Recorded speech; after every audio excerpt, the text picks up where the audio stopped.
That's the engine back in. I've put the new starter on it, and it does fit. The one out of the 323 fitted the teeth, but it was just too wide. It wouldn't, it wouldn't go in. I put it all back, bled the clutch, no pedal whatsoever, wasn't doing anything. So I've realised now that it's, well, I'm guessing, because it's a 328i stroke M3 gearbox, it was probably running a dual mass flywheel. So the actual pin needs to stick out that far as opposed to that far. So this is the one that came from it, but it was like a totally different gearbox and totally different bell housing. So this was all out, same as that. It pressed, because I'd been trying to bleed it, I'd been trying to pump it, the pressure just kept pumping this out until there was nothing there. So I need to extend this. Ah, it's a car that keeps giving. I'm going to get it done one day. Now I've cut this one, the end off here, so this is how far, that's how far it went in before it engaged the clutch. That's how much expansion we've got in here. So this was working. I'm going to try that. It seems like a long way to go. Hopefully it'll stay straight and won't go off, or I'm not 100% sure how these work, but I'm sure I had this set up on a car before with this clutch and this gearbox. I don't remember extending the clutch, unless there's different type of clutch for a non-dual mass flywheel. Anyway, I'll stick it on and see. I seem to be making more problems than I'm solving now, because I just couldn't work out what was going on with the clutch. And then I remembered you're supposed to use, I think it's a 323i release bearing, because it's 10mm fatter. So what I did last time was I built up the contact point. I made welder's rounds on it, 10mm thick, and that did the job. So back out again. It's almost in as well. I've just got the engine mounts to put on, but it's got to be right. Here we go. Yeah, it's not the best of looking things, but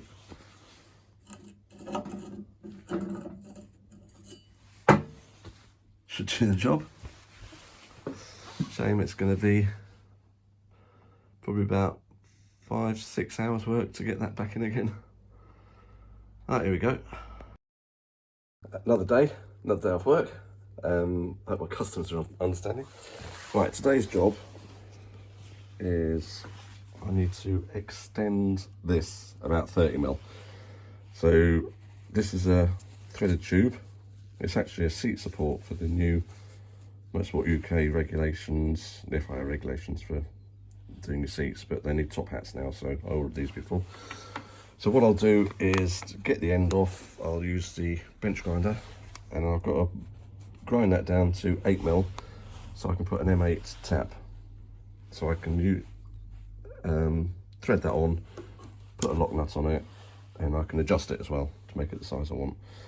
And hopefully that will make up the gap. I'm not sure why there is a gap, but I don't want to take the engine out again, so I'll extend this and see what happens. It was, the bit I welded onto the arm did move it forward, but only 6mm, and it seems to need another about 20mm to go forward. So I'll try this and see what happens. I've ground it down a little bit just to make it 8mm, so I could put an M8 tap on it. This is just an M8 bolt. I've cut the end off, so at the moment that's rotating in this threaded tube. I've just stuck this 1/4" extension bar in the hole of the gearbox, and that yellow mark there is where it's actually touching the clutch plate, the release bearing arm. So I can push this in about 10mm past the yellow line. So in theory, I should be able to, it'll have 10mm play, and I can always take it out and extend that a bit if I want. So I was going to put some nuts on there, but I'm a bit concerned. I don't want it to getting too heavy and dropping. I'm just worried that it's going to drop out the way because it's longer than it was originally. Not a great deal, but it's still extra weight. So I'm just going to put stud lock, like thread lock, but just a bit stronger on that to hold it in place, which means I can take it off if I have to, but hopefully I won't need to. Right, let's get it in and see if it works. Right, we're under the car again. What I've got is, I brought a brand new oil can, not recently, but a while ago, and I fill it with brake fluid. So you can have a nightmare bleeding these clutches.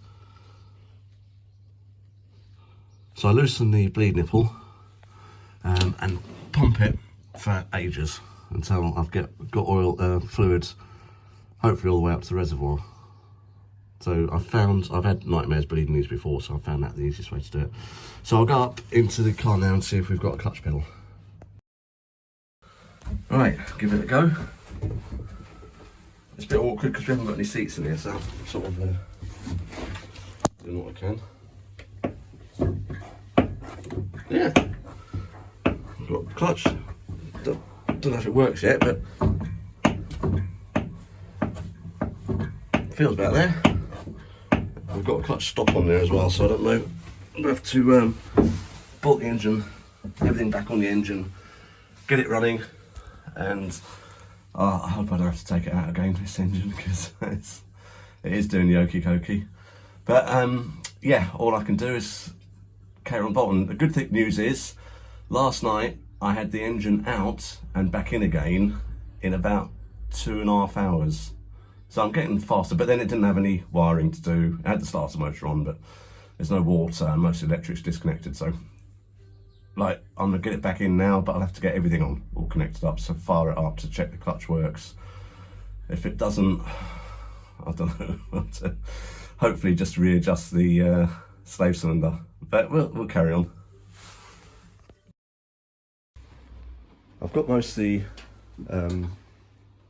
connectors on. I think it's all wired up now. It turns over, just tried that. I've reduced a lot of the wiring loom. Well, I haven't reduced it, I've just pushed it through into the interior rather than having it in the engine bay. The big block that went across here, that was getting in the way. So I've got to put this, there's a piece that goes across here, I'm gonna put that in, but just with 3 cutouts. So I can get those in. And I've still got to work out a place for the throttle cable to get through. I'm not gonna put this on yet until I've done the water pump, which I'm going to find out if it's in the island. It was supposed to be Monday, we're now Wednesday, so if that's in, I just need to put that on, put the thermostat back in, bleed the rad, put the rad in, pipe work, and get it running. Fingers crossed.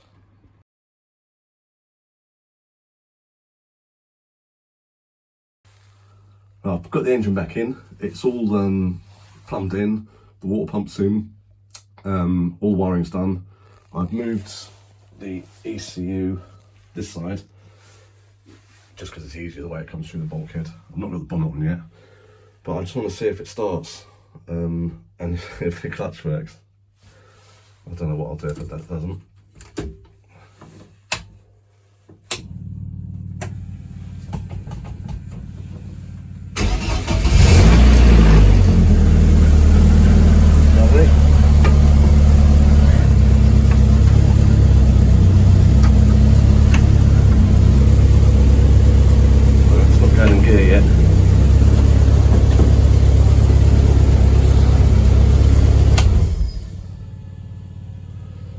Yeah, not sure why that is. Not good though. Let me have another look. I found this was a clutch pedal stop behind the pedal. Obviously the clutch on the other car had different, don't know, slave cylinder? No, same slave cylinder, I don't know. Maybe it didn't need to move as far, but I've taken that off and it works fine now. It goes into gear. So I'm going to go and open the back door in the garage because it's getting a bit smoky, and then leave it running till it gets up to temperature, and then leave it this time, make sure it gets nice and hot, and then just check all the water's circulating where it should be.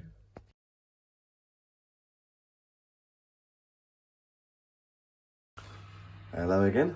We've got another day on the car. We had a few ups and downs yesterday. I've got the engine in, it's running, that's a good thing, but we've had a few issues that weren't issues with running temperature.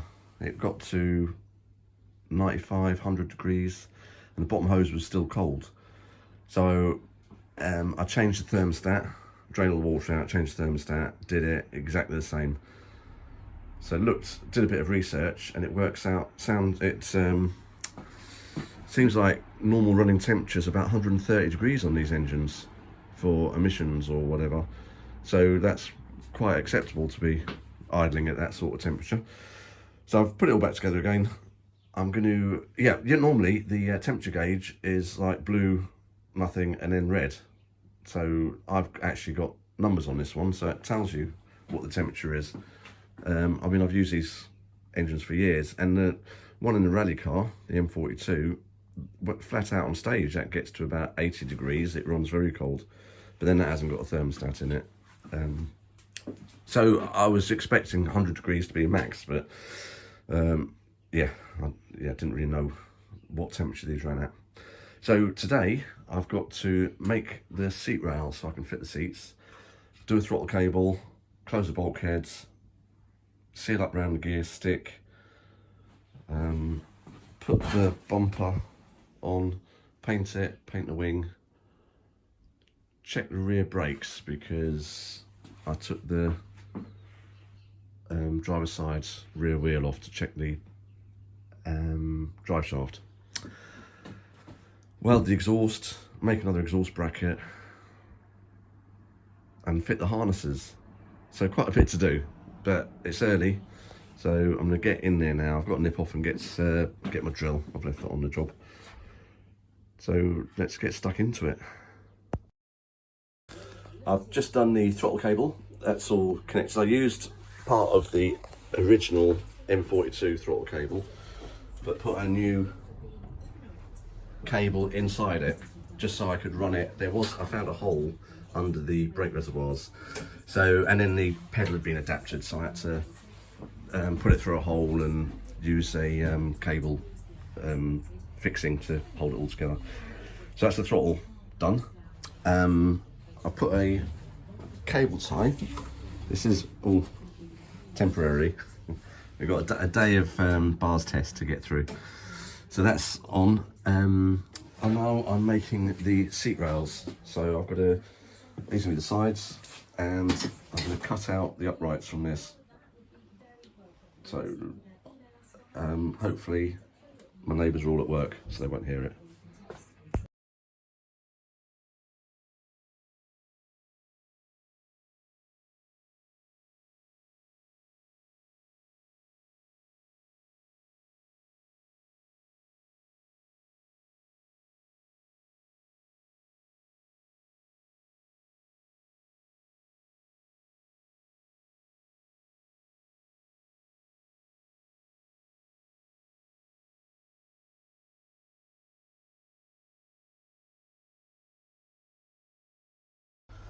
Another day. This is the last day I've got. This is the bars test tomorrow.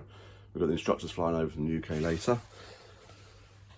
I've tidied up the engine bay, like the fire seal between the bulkhead and the engine bay. Throttle cable's being tied against the bulkhead.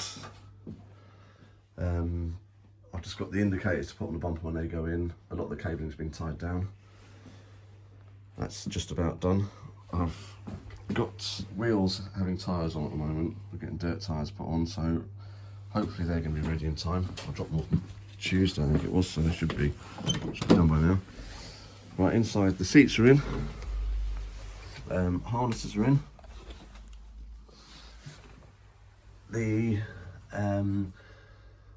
I had to put spring return on the throttle pedal. Oh, I've done the dash as well. So that all works as well. It's really easy to wire up. So the numbers going across at the bottom of the speedo are just it getting hold of a satellite or GPS, whatever they do. So the speedo will work. I've put the ECU, cable tied it against cabling, and cable tied the cabling, and put the footrest back in, and water bottle, extinguishers in. Yeah, so that's the, I put a fireproof seal, that's thin steel, fireproof seal around the gear stick gaiter.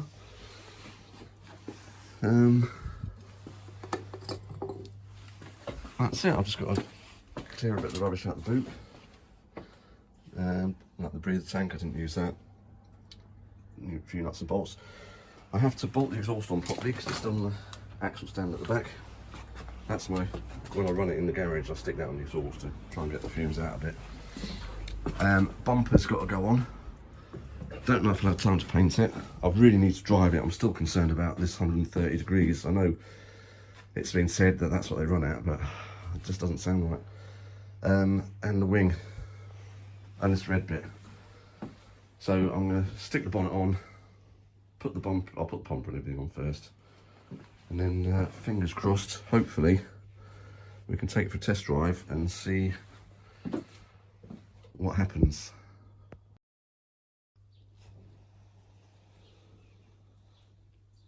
Yeah, I didn't quite get time to put any paint on it.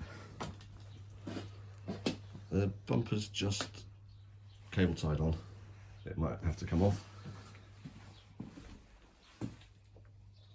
I've done the exhausts, indicators are still working. All I've got to do, I've taken that wheel off and cleaned the brake. I've got to take the other wheel off, the back quarter, and tighten up the caliper because I remember loosening it. And then I'm going to get insured now and then take it for a test ride and see how it goes.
Well, it almost survived. We got, there was 21 people, the 3 people left when the car couldn't be used anymore.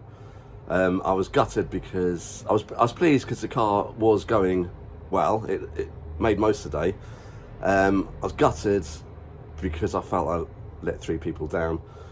But also I was pleased in another way because it was nothing to do with any work that I'd done. It was just total freak, old car. These things happen, but the good thing is I can fix it, it's no problem. I'll drive it back, it's all right. I can put new parts in and then I shouldn't have any problems with them anymore. We've got to remember these parts are 40 years old. Everyone seemed to enjoy driving it. We had the problem I had was I went to turn it round, and as I went to reverse it, the whole rear end locked up, and it was making funny noises going forwards. So I thought there was something wrong with the diff. So I took the half shafts off so we could tow it back. Had to take the front bumper off because there's no towing eye, because I was in such a rush to put it all back together again. So I need to sort that out. Took the drive shafts off, towed up the hill, I thought I'll just start it up and put it in gear, and there was no noise at all. The diff was rotating, even though I didn't have drive shafts on. I was putting it in reverse, no problem. I thought that's very odd, so I jacked it up again, rotated the wheels, and one of the wheels had locked up. So I took the caliper and the disc off and found that all the bits inside the drum for the handbrake shoes, they'd fallen, collapsed, and were rotating in the drum, getting stuck between the drum and the shoes, causing it to lock up.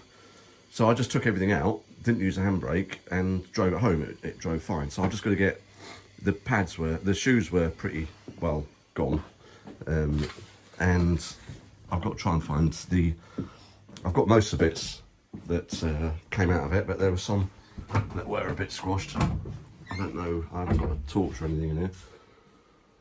I just have. Let me get them out and I'll show you. These are the bits that came out. Shoes and the springs are all, I can get those no problem. That's okay, I can reuse that. Along with that, that's went blue because that's what's been getting jammed inside the drum. I'm sure I'll be able to make something or get one from somewhere, and I think that's all the bits there were that came out of it. So yeah, I mean, it was a shame. That could have happened on the first stage of a rally, which would have been a shame. This was a great shakedown for the car. Didn't overheat, ran sweet all day. People enjoyed it. It was fun to drive. It's got 5.4 diff in it, so it's, you know, it picks up quick. You're in third gear by the time you're doing like 30 miles an hour. So it felt a lot faster than it was. It was ideal really for doing the bars test, and you got the feel of driving a rally car. So I've just got to, when I was taking the drive shafts off, I stripped one of the Allen keys, so I had mole grips to try and get it off. It was a bit of a job. So I'm going to replace all the bolts holding the drive shafts on, get a tone eye on the front bumper, replace both sides for the rear shoes, and I'm going to call it a success, and I'm pleased, and I can have a bit of time off the garage at the moment so I can do other things inside the house. It's been ongoing. It's been too much. I've spent too much time in here. I've loved it and I've enjoyed it, and there was a bit of pressure trying to get it ready in time. Now it's done, I've got to concentrate on work because I'm letting my customers down, so I've got to go and sort them out. So see you next project.